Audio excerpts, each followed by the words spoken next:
All right, let's get this over with. Okay, so I think I've said like several times now that Benny the Butcher is one of my 5 favorite rappers at this present moment. I bring that up because not too long ago, Benny, as his wont with street rappers since forever, opted for the Charles Barkley defense when asked about how his music affected the younglings. And in a vacuum, I agree with him. Y'all should know by now that 9 out of 10 times I'm going to side with the artists, especially when it comes to their content and the censorship thereof. No matter how stupid or offensive what you have to say is, I'm almost always going to defend your right to say it. Almost. So no, I'm not a supporter of cancellation or censorship of the self, societal, or governmental variety, especially when it comes to artistry. Almost. That being said, I do consider myself a man of science, and as much as I want to side with Ben on this one, the data just won't let me. According to this University of Iowa study, which was conducted in 2003, violent song lyrics led to an increase in aggressive thoughts in the students they studied. And I mean, again, going back to the last video, the brain doesn't complete its development until halfway through your second decade. So, like I said then, kids are dumb. That being said, the whole gangster rap made me do it argument is basically like putting a band-aid on a bullet wound. Or, since it's still topical, protecting your wife from a punchline, but not a penis. Again, couldn't be me. Rap music ate my baby. It's like saying the cheesecake gave me diabetes. No, nigga, you not knowing when to put the fork down did that. My point is, as I made clear in part 1, rap music and street rap specifically are products of the environment where they were created. So if art is supposed to be all about self-expression, what gives you the right to deny my own experience just because your dumb, deluded deviant of a child is still tying a bed sheet around his neck and jumping off the roof at 16? How do you expect me to write rhymes about rainbows and butterflies when all I see all day are dope fiends and gang signs? One of my biggest issues with white people's perception of Black America is the exceptional Negro trope. If you don't know what that is, it's Ben Carson. And for that matter, Oprah Winfrey. And for that matter, God rest his soul, warmonger himself, Colin Powell. It's the poor Black person who defeats all the odds and makes themselves a success in spite of all the systems and institutions put in place to prevent them from doing that in the first place. It pisses me off more than a robo telemarketer, and the reason is that this is just one of the plethora of excuses white America regularly pulls out of its doo-doo butter crusted backside to deflect from addressing the issues that created the odds those exceptional Negroes had to overcome in the first place. Oh no, we don't have to address systemic inequalities created by our ancestors for no purpose than to inflate their fragile egos by ensuring that Black people would have to damn near kill themselves just to attain the kind of wealth and status we get from just being born. Look at all these fine colors who overcame the odds despite our best efforts to prevent them from doing so. Why can't you be more like them, Black man? My point is, I'm sick to death of hearing people who aren't from where I'm from or have had to fight the odds that I've fought, wagging their fingers in their paternalistic self-righteousness, saying to me and those like me to just do better, when I can all but guarantee that if you did come down from your privileged plated pedestal and actually walked a mile in my buckwheat butters, you'd either tap out by lunchtime or be posted up with a pocket full of nicks and dimes by the end of the week. I say all of that to say, if you're going to come around here with that just say no BS, then you can take your Wrangler jeans and New Balance lifestyles and get the on, Jethro. Seriously though, eat a bag of baby orangutan dicks, because the second a brown face even gets a seat at the table, the first thing that comes out of your tuna salad covered gob is affirmative action higher. Jimothy, eat your mayo and cheese sandwich and have a seat in the Dutch corner, you redneck pencil dick.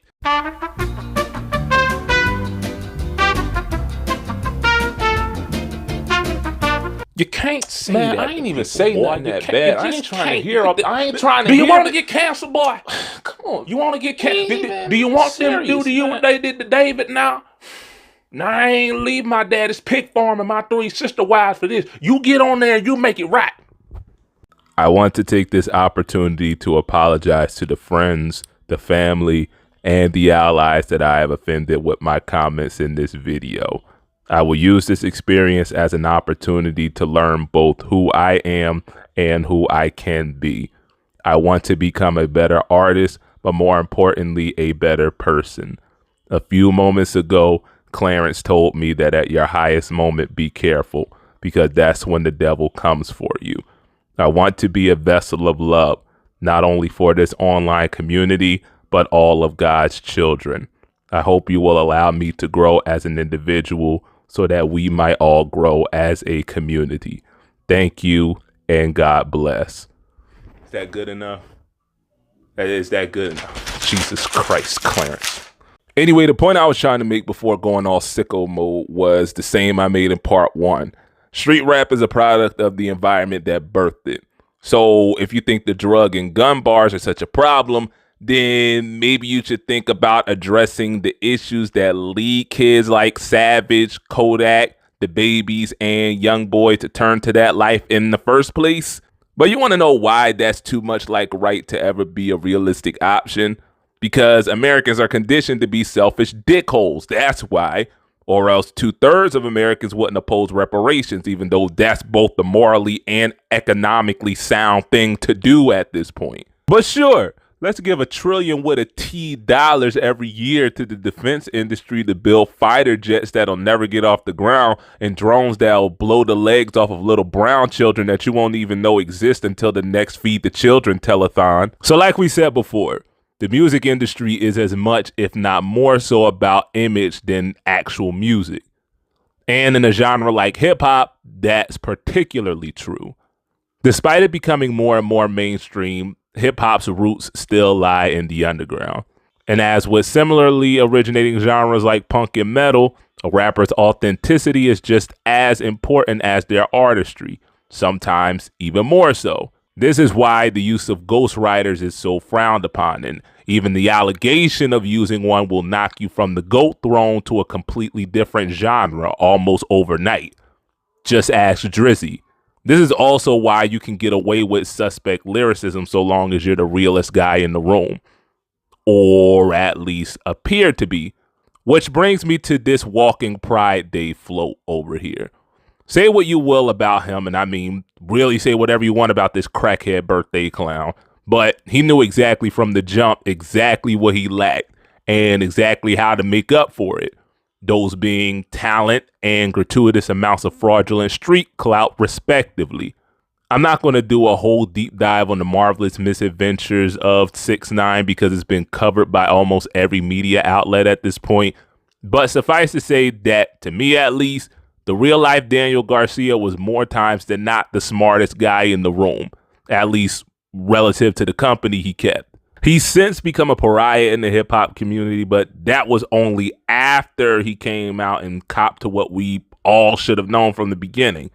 Well, at least the adults. The guy was a fake, a fraud, a phony, and worst of all, an actual honest-to-God federal informant. Unlike somebody like Riff Raff, who he's been compared to pretty frequently, 6ix9ine never had any actual love, let alone respect for the culture he was shamelessly grifting, or the community that birthed it for that matter.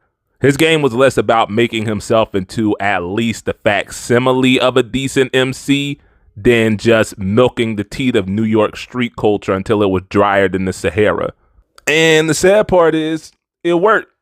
Or at least it did until, again, he turned snitch just to save himself the trouble of having to learn how to braid hair just to survive. And you know why? Because unfortunately, there has been, and always will be a market for consequence-free criminality. Case in point, YB and Namir, who based not only his breakout hit Rubbing Off Paint, but his whole image on his gangland exploits in South Central LA. That is, until it was revealed that the only bodies he had ever caught were in a video game. Yes, I cap you not, the kid's whole persona was based on GTA Online. Much like most teenagers I meet these days. But The exploitation of street culture isn't limited to artists, as evidenced by outlets like Vlad TV and DJ Fathead over here. Both have been taken to task for years for seemingly using the uglier aspects of hip-hop culture to fatten their own wallets. Academics has been called on the carpet repeatedly for being little more than a professional pot stirrer, for giving rappers of questionable artistry a platform for clout chasing, as well as him instigating and even inserting himself in the street beef just for the ill-gotten notoriety. Something that the late Nipsey Hussle took particular issue with, by the way.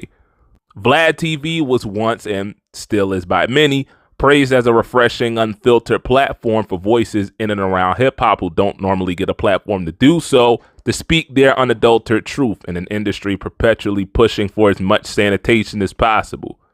But in recent years, Vlad's been called out by the community for needlessly leaning into the alleged criminal activities of his guest.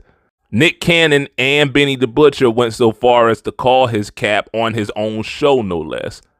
In the interview with Benny, Vlad claims that it's all gravy because he doesn't talk about open cases. But if you look at this interview with New York rapper Casanova, Vlad uses the rapper's admission to stabbing 12 different inmates while locked up as a tagline. FYI, according to multiple sources, the FBI used both social media and said interview to indict the rapper on a number of RICO charges. This video is the piece of evidence that got Philly rapper A-Rap 45 years upstate, and that's according to the judge who booked them.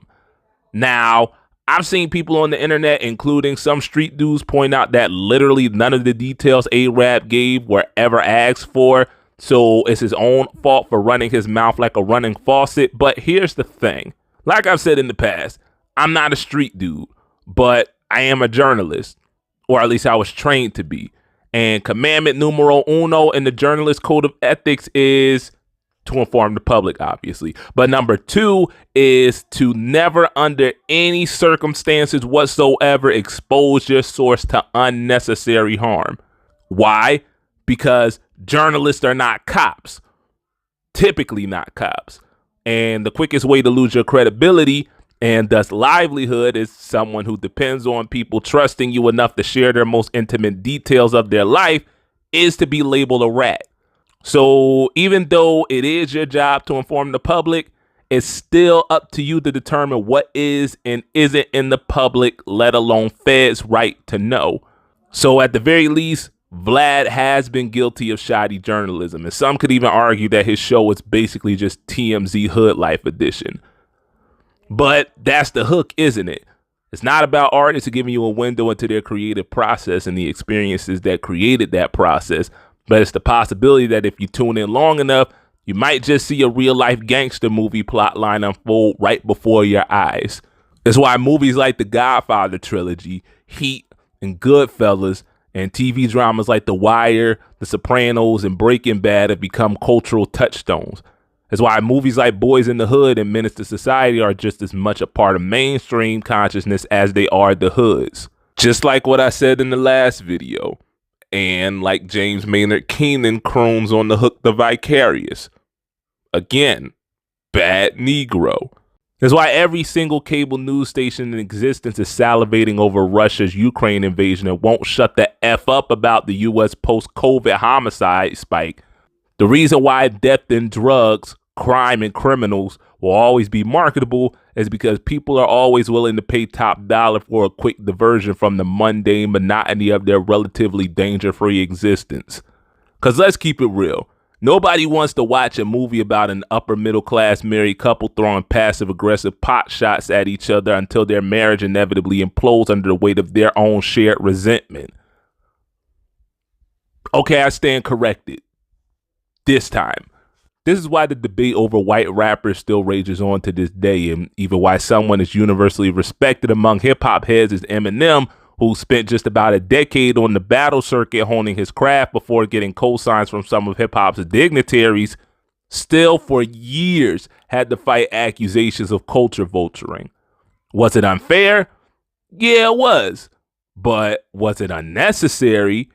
Well, remember what I said last video about Vanilla Ice? Well, take that and apply it to somebody who basically had absolutely no demonstrable interest in hip hop beyond the most superficial aspects of what white tween America believes constitute blackness. That's Bad Baby in a nutshell. If anyone were to be the face of the industry plant, industry, it would be this future Teen Mom cast member. Yeah, well, I still got 2 years. Keep it in the script, Clarence.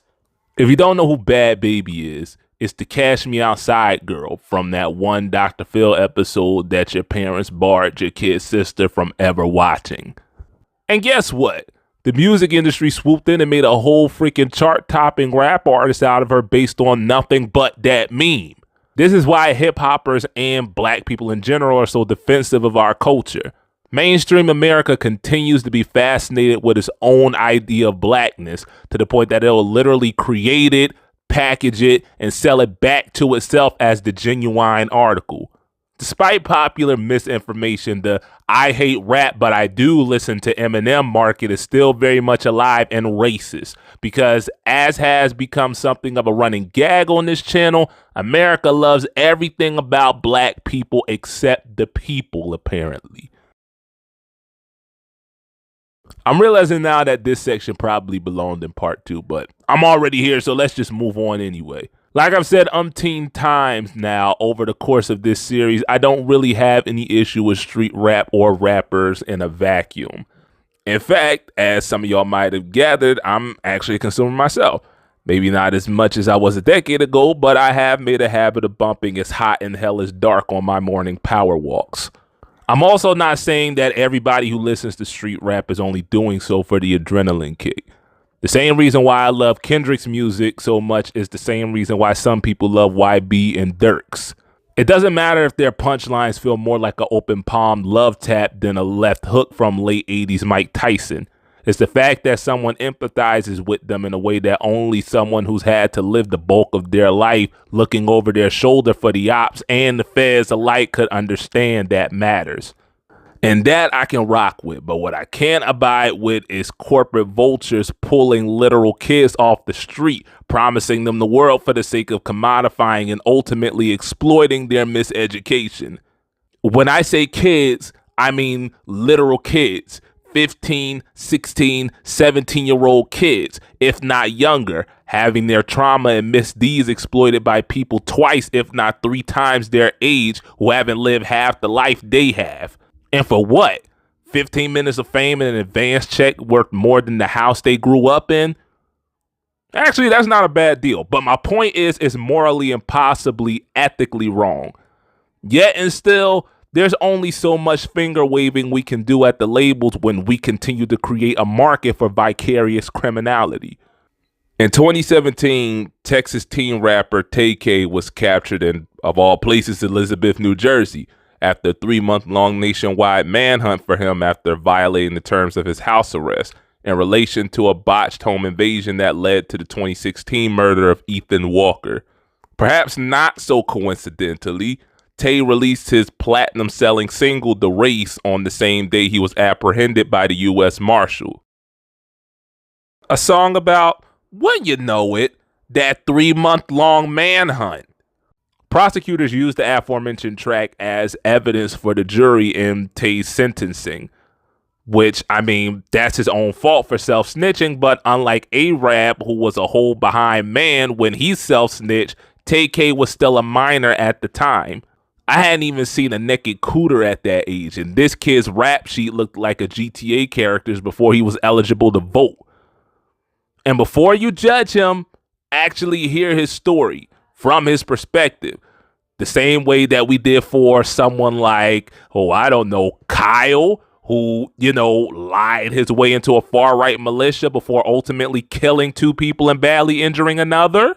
There's plenty of interviews and videos that have been done on the case, so I'm not going to waste time surfing that way. But what I will say is that if you take the time to watch them, you'll see, as Donald Glover once said, that the kid basically had no chance. This isn't me condoning, let alone excusing the fact that at the very least he's complicit in one murder and, based on the evidence, probably committed another while on the lam, no less. But it is me saying that the kid needed but evidently never at any point in his life had even one responsible adult to steer him another way.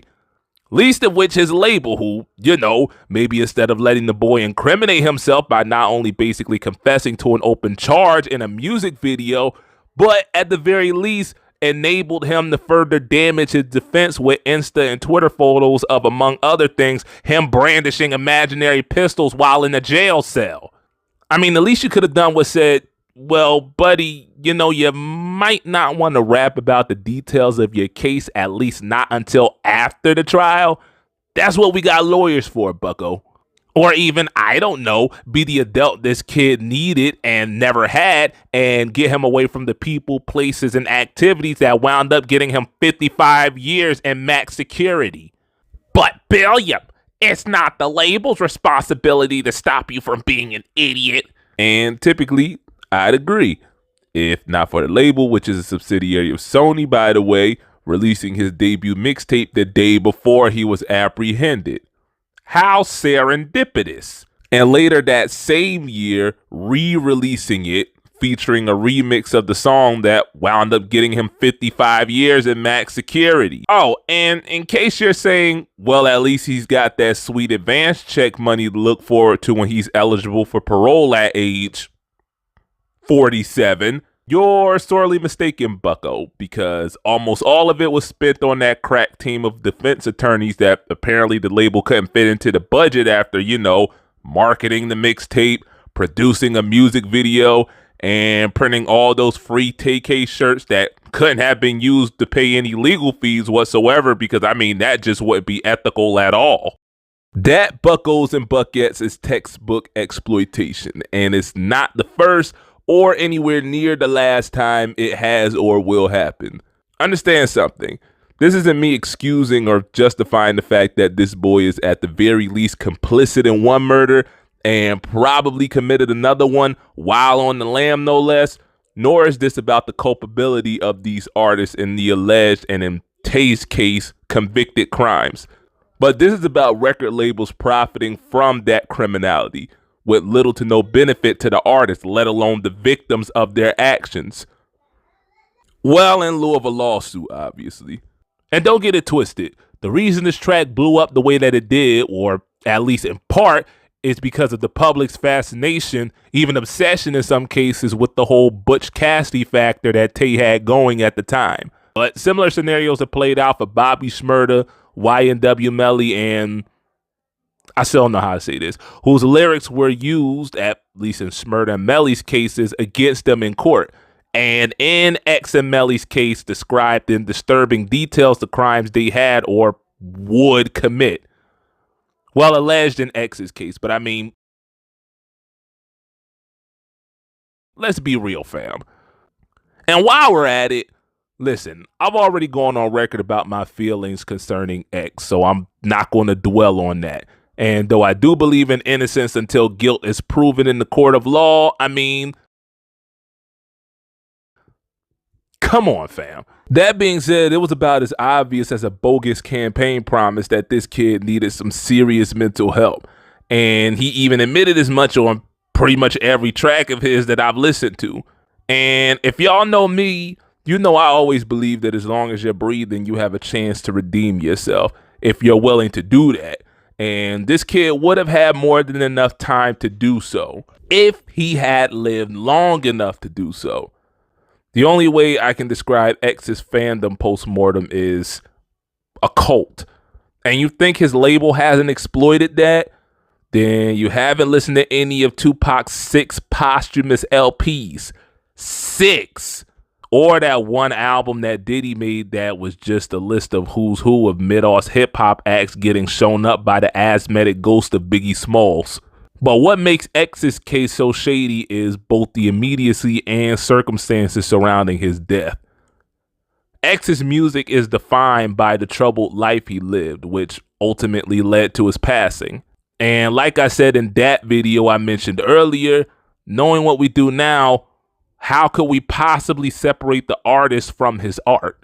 At that point, when is it the listener's responsibility to just, Stop supporting a product that glorifies, if not a specific crime, then at least a known pattern of criminal behavior, abuse no less.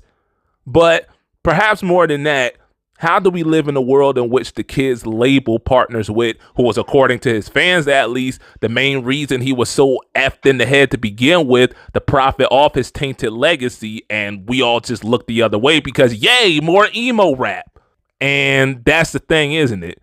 Like I've gone above and beyond to make clear, at the end of the day, if there's no market, then there's no incentive to supply. And in the case of 6ix9ine, YBN, Bad Baby, Iggy, and a myriad of others, manufacture a product.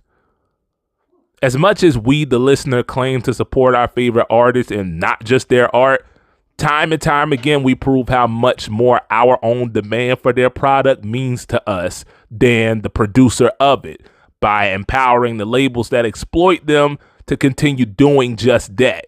And this is a reality that artists across all media, but music in particular, have been bemoaning for decades. But so long as our own interest continues to supersede that of the people we stand so hard for, there will always be an opportunity for grifters to exploit our need for catharsis, escapism, or just plain old entertainment at the detriment of the vehicles used to provide us with that. In the case of all the people I mentioned in this video, at least, at some point there was a conscious decision made by someone, if not multiple someones, to de-emphasize the best interests of the producer for the sake of a profit. And put frankly, that's scummier than a high school chemistry class petri dish. I want to wrap this series up with a personal story, which this whole series really has just revolved around personal stories anyway. So my freshman year dorm was not only co-ed, but had co-ed floors, and I was on one of those floors. And I don't know who thought that was a good idea, but I thank baby Black Jesus for them. I was one of a total of like 3 black dudes on that floor, but more importantly, the most, and big quotation marks here, culturally black one. My point being that I had my pick of pink to peach colored nipples to play with if I wanted it, based on that fact alone.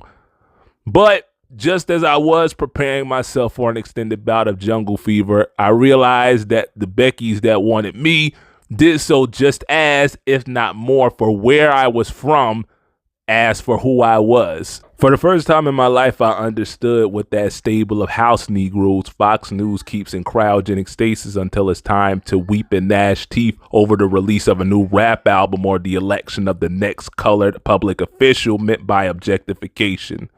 And that's why to this day, I've never gone farther than second base with a Becky. Not that I didn't want to, because believe me, I wanted to. I really, really wanted to. But because I couldn't help but think that she only wanted me after I showed her how to do gang signs, which in retrospect was probably a bad idea.